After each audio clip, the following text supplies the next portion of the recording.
Lalaki yan!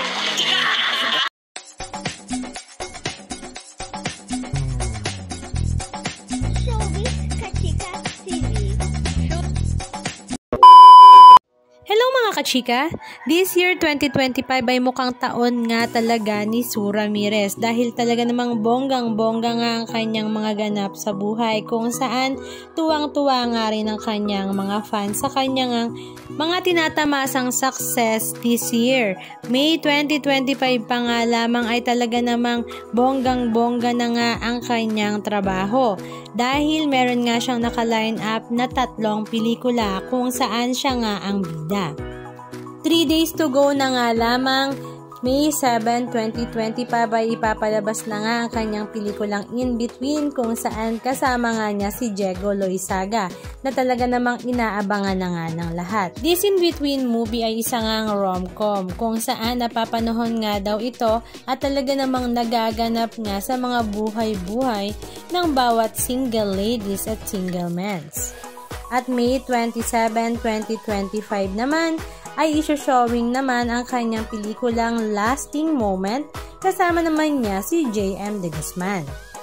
Isa naman itong husband and wife love story kung saan talaga namang mag-iiyakan nga daw ang lahat.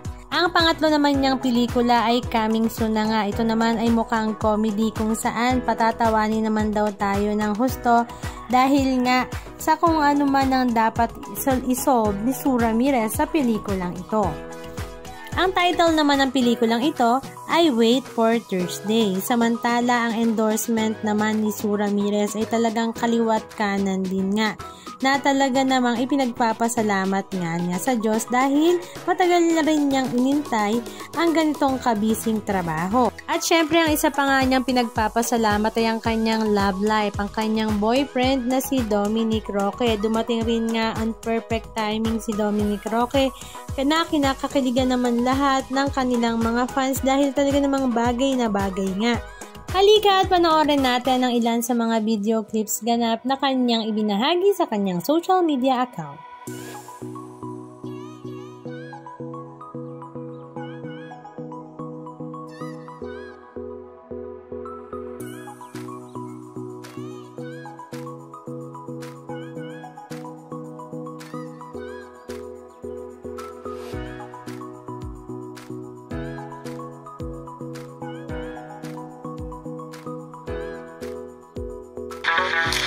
Hello, I have a new guy na dinedate and he's very too much nice. And sort of turned off ako because of that. Is that a red flag for me or sa kanya? Sa'yo! Gago! Girl, nagtanong ka pa!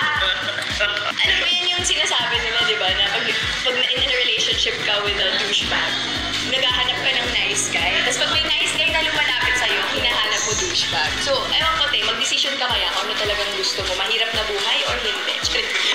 Or pero yung mga nice guy, pwedeng sa umpisa lang din yan. Hindi pa rin natin alam. Kasi I think mas kilalanan mo muna bago ka ma-turn on.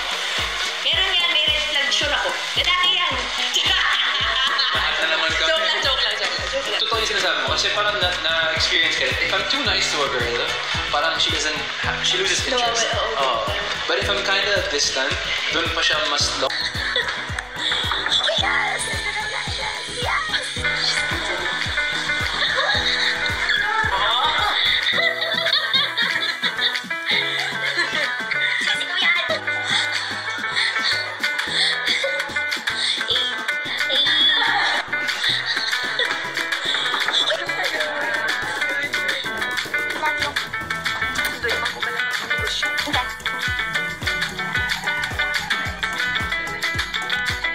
Anong masasabi nyo mga kachika? Just comment down below. And please don't forget to subscribe. Thank you!